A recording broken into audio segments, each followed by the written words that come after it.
Welcome to Machine Learning, Discriminant Analysis Part 6, Quadratic Discriminant Analysis.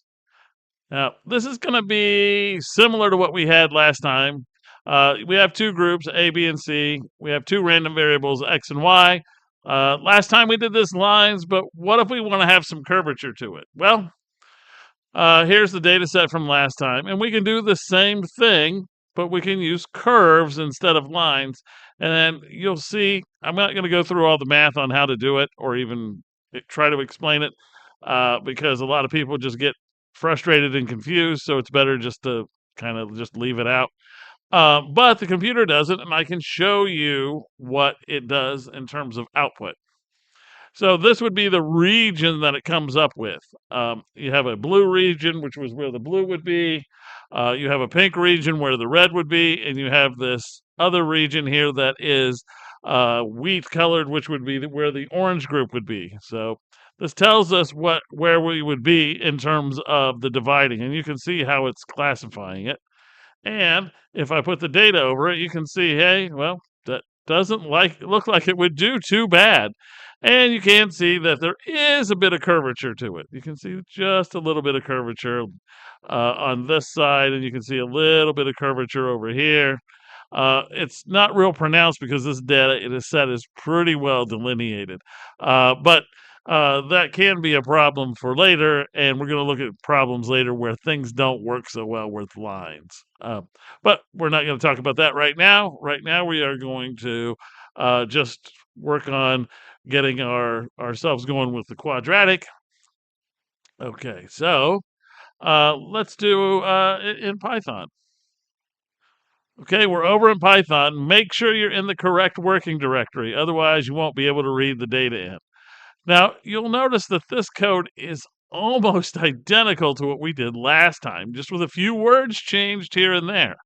So before we did scikit-learn discriminant underscore analysis, and here we had linear discriminant analysis.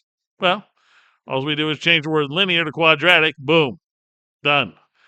The rest of the same, rest of the same, rest of the same, rest of the same, same. And then I called this a QDA classifier, quadratic discriminant analysis, open parentheses, close parentheses.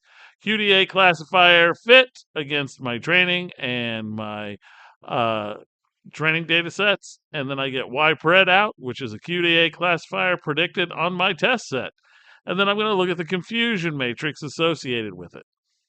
So I'm just going to run all of this at once because it's so much the same as last time. And if you didn't watch the last video, you might want to go back and look at it because it has much more explanation of what's going on. Okay, so here, this gives me some other questions, but don't worry about that.